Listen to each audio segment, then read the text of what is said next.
Hello everyone and welcome to Cinderful Gaming. I hope you're all doing well, I hope you're all staying safe, and most of all, I hope you're all fighting that war against the grey. Today's video we have another Black Library review for you, and today we're going to be talking about Silent Hunters, a novel by Edoardo Albert. Now this is the first book I think I've read to by Edoardo Albert, and I must say it was good. It certainly didn't blow me away in any instances, but I think this was a really solid, fun, standalone Space Marine sort of combat novel that gave you a decent little bit of insight into the chapter of Space Marines it focuses around, and also just a little bit of cool story. Like, it was a fun, standalone story, make no mistake. It definitely wasn't the most thrilling Black Library novel I've ever read, but I did enjoy it nonetheless. And it definitely picks up. It maybe was a little bit slow to start, but definitely in the end there's some really cool fight scenes, and I mean, all the stuff you want from a Space Marine novel, really. You want that good old bolter fighting in the story. And so let's talk about the story. The story obviously focuses around some Space Marines, in particular a chaplain called Tengata Manu, who is a chaplain of the Carcharodon's chapter of Space Marines. He is a firstborn Marine, and it essentially focuses on him and this group of soldiers around him, Space Marines around him, called a hunt, which they're sort of sent out to sort of gather something, and in the case they're looking for the Void Glass, an ancient artifact that was entrusted by the Void Father to the Carcharodon's chapter.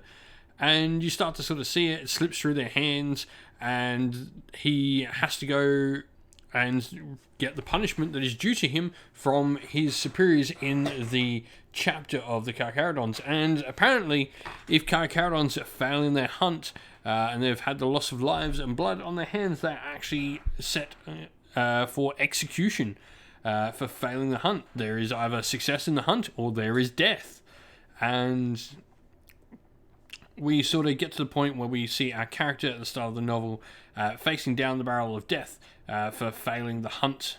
And essentially he gets a stay of execution because he asks for one last shot at trying this. He knows he's a dead man, but he would rather die trying to get back the Void Glass than anything else. And so he hatches a devilish plan to get back the Void Glass, where he's going to use a couple of human serfs, a mother and her son Jonah, who can see doors that no one else can see, to sort of entice some Drukhari due to a blood feud they have with the bloodline of these two serfs of the chapter.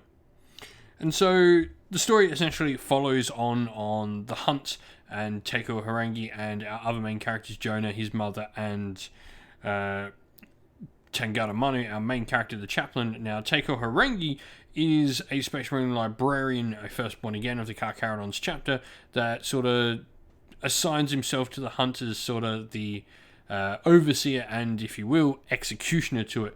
And so they are sort of like our main four characters: Jonah, his mother, Araya, and then Tengata Manu and Teiko Harangi. I really do love the use of like the Islander sounding names. It's really, really cool. Touching on like what the Carcharodons are sort of based on, that Polynesian, Samoan sort of heritage they have there as Marines, is really nice. But these four characters, essentially through the story, are where we sort of follow on with. And we've got some other Dark Elder that stuff happens to throughout the story as well, but we won't get too much into that. I don't want to spoil.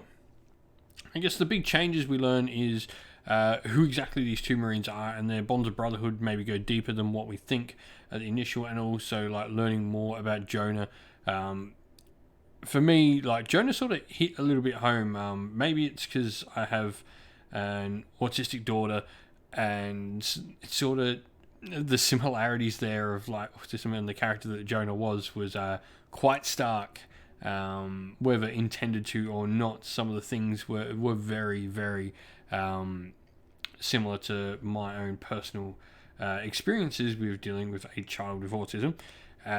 And it sort of made me quite like Jonah. I mean, this was a big reason why I like this novel, is I was really attached to Jonah as a character. I really enjoyed it.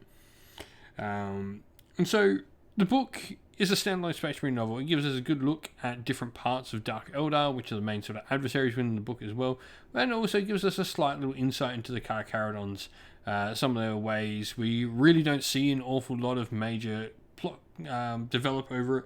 It is sort of like, as I said, a very standalone story. If I could say anything, what it probably doesn't do well, this book, is it has a lot of points where it just sort of gives you some information, but never really goes too deep into it.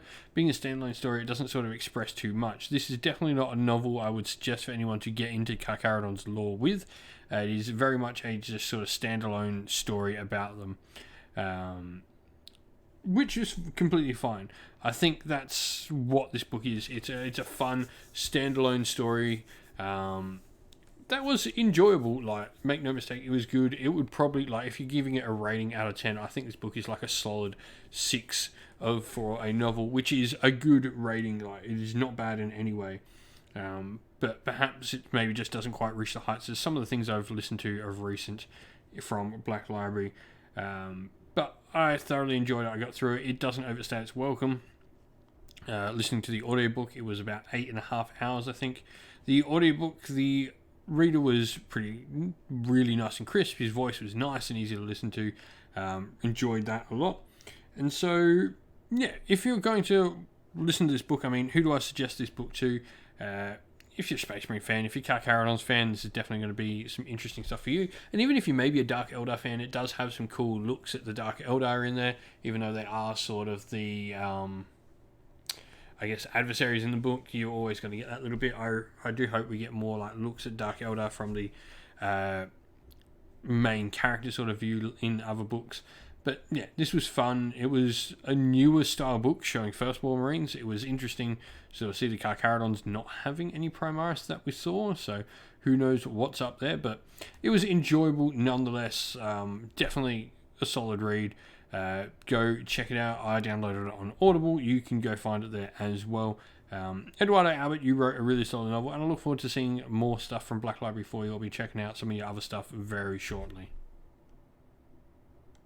Well, that's the end of the video. We hope you enjoyed it. If you did, please don't forget to leave a like and subscribe to the channel if you haven't already. And also, drop us a comment in the video and let us know what you enjoyed about it as well. If you'd like to come chat more with me and other members of our fine community here at Sinful Gaming, you can do so by following the link in the description of the video to our Discord server. You can come chat with me and other members. Lastly, if you'd like to help support the channel in another way, you can do so either by joining Patreon or YouTube members linked in the video's description, or by getting some merch from Teespring, also linked in the video's description. We'd like to give a shout out to everyone who helps support the channel on Patreon and YouTube members, so a special shout out to our Patreons: Christian Weir, James Soren, Chaos Spawn, AJC, Kenny Lowell, Alderon Shot First, Andrew Bowen, Nathan Fee, The Rising Ape, Cure Dynamic, Agu, Anthony B, Dynat226, Anton Nielsen, JJ Austrian, and Average Wargamer. And a shout out to our YouTube members as well: Greenridge Gaming, Kenton Young, Steve T, The Real Ziot, Chris Wallace, Turai12, Vinny, Lock Lorick, The Johnny84, David Ellsworth, Revenar, and Wolfric Nick.